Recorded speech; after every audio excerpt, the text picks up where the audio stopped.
नमस्ते, मैं डॉक्टर कंचन गुप्ता आपका ग्रेस ऑफ गॉड में स्वागत करती हूँ।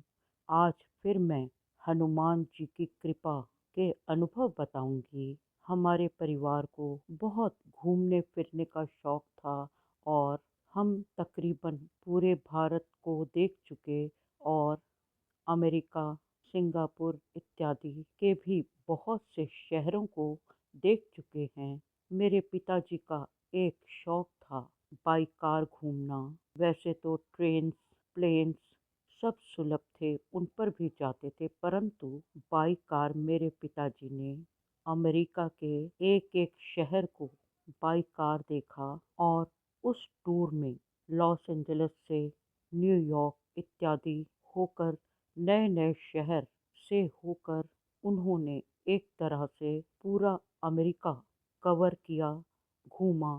इस जर्नी में उन्हें मेरी माँ, भाई और भाभी के साथ 3 महीने लगे। उनका शौक था, उन्होंने जम्मू के बॉर्डर छंब राजौरी से लेकर सारा जम्मू, नौशहरा, किश्तवाड़, भदरवाह सब देखकर कोलकाता तक खुद गाड़ी चलाकर हमें अपने साथ लेकर कई बार जीटी रोड को क्रॉस किया, भ्रमण किया। जीटी रोड पर पड़ने वाले एक-एक शहर से हम वाकिफ़ हैं।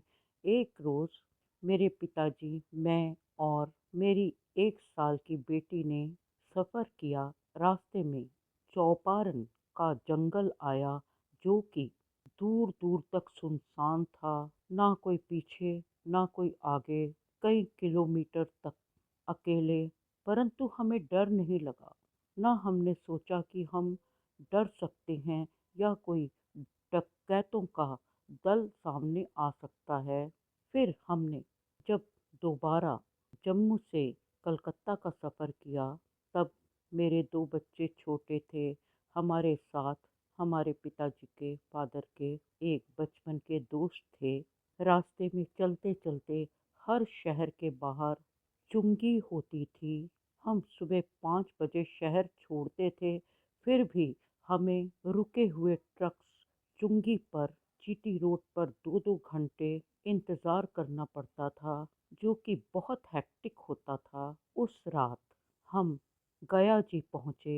मुझे मालूम था कि गया जी के बाद डुमरी नामक जगह आती है और उसके बाएं जैन धर्म के तीर्थ पारसनाथ का स्थान है, परंतु गलती से मेरे पिताजी ने किसी से रास्ता पूछ लिया और उसने गलत रास्ता बता दिया। जब हम गया जी से निकले तो हम उस रास्ता बताने वाले के बताए गलत रास्ते पे चले गए और हम हजारीबाग पहुंच गए। दूसरी तरफ राजगीर था। रात को दूर-दूर तक कोई नहीं था। वह जीटी रोड से हम भटक गए और गलत रास्ते में पड़ गए। रास्ते में आधी रात को आराम और खाने के लिए जगह चाहिए थी। वहाँ पर 5-6 लड़के थे। नीचे लोहे का फ्लेक्सिबल गेट लगा था और ऊपर 3 कमरे थे और टॉयलेट कॉमन थी। हम वहाँ एक रात रुके, परंतु डरते-डरते रुके। कमरे बहुत गंदे थे, जहाँ झाड़ू तक किसी ने नहीं दिया था। हमने किसी तरह भगवान के आसरे अपनी रात गुजारी और सुबह-सुबह उन लड़कों को बोला कि गेट खोलें और हम जाएं।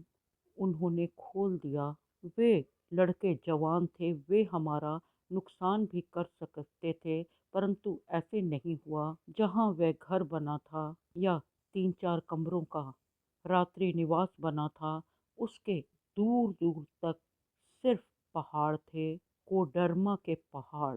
कोडरमा वह जगह है जहाँ अभ्रक मैंगनम की पहाड़ियाँ हैं, दूर से चमक रही थी। हम निकल पड़े और कोडरमा के पहाड़ों में कुछ डर भी लगा, क्योंकि वहाँ दूर-दूर तक ना तो कोई नज़र आ रहा था, ना कोई पीछे से गाड़ी आ रही थी, ना कोई आगे गाड़ी जा रही थी। केवल हम कोडरमा के पहाड़ों को पार करते-करते हम सिर्फ राम के भरोसे कई घंटों बाद धनबाद पहुँचे। जब हम हजारीबाग से निकलने लगे, उससे पहले हम औरंगाबाद रहे, जो कि बहुत गंदी जगह थी। दिवाली के लाखों-लाखों धानी मच्छर वहाँ घूम रहे थे। हम कुछ खा नहीं सके। एक रेस्टोरेंट में खाने में केवल मच्छर। गुज़र गया सफ़र, बुरा हो या अच्छा, गुज़र जाता है। हमें कोडरमा के रास्ते आते 350 किलोमीटर का ज़्यादा रास्ता तय करना पड़ा और हम जब धनबाद पहुँचे तो मैंने सुबह-सुबह ही कहा, हे हनुमान जी, हमें आज अपने घर कोलकाता पहुँचा देना। परंतु करिश्मा ये हुआ कि जैसे कि हर चुंगी पर अढ़ाई-अढ़ाई घंटे, 3 घंटे रुकना पड़ता था, वहाँ एक रास्ता था कोडरमा के बाद कच्चा, और इतनी छोटी वहाँ पर रोड थी जहाँ ट्रक्स खड़े थे और हमें लगा यहाँ भी आज 3 घंटे लगेंगे। परंतु इतने गलत रास्ते पर, वो छोटे से रास्ते पर दोनों तरफ मिट्टी की, कच्ची मिट्टी की खाई थी। परंतु इतने ट्रक खड़े होने के बावजूद हमें ये नहीं पता चला कि हम उस रास्ते को सिर्फ 20 मिनट में पार कर गए। धनबाद पहुंचकर मेरे पिताजी को गाड़ी चलाते चलाते हाथों में मरोड़ आ गए, राइटर्स क्रैम्प्स पड़ने लगे। हमने उनके हाथों की मालिश की और आगे को चल पड़े। मुझे भरोसा नहीं था कि हम कोलकाता पहुंच सकेंगे, परंतु हम पहुंच गए। एक और करिश्मा ये हुआ कि जब हम गलत रास्ते पर चल ही पड़े थे तो आधी रात को 2 बजे कोलकाता में एक बाली ब्रिज है, उसके पीछे हमारी गाड़ी खराब हो गई और दूर-दूर तक अंधेरा, दूर कोई गांव था और कुछ नहीं था। मेरे पिताजी गाड़ी को देखते रहे कि कहाँ दोष है। गाड़ी के इंजन की जांच पड़ताल करते रहे, लेकिन गाड़ी वो कि टस से मस नहीं हुई। मेरे पिताजी ने अपने कारखाने में हर तरह के व्हीकल का, मोटर का, हर तरह का पार्ट, रबर पार्ट्स बनाए थे, परंतु उन्हें ही समझ नहीं आ रही थी कि गाड़ी को क्या कष्ट है।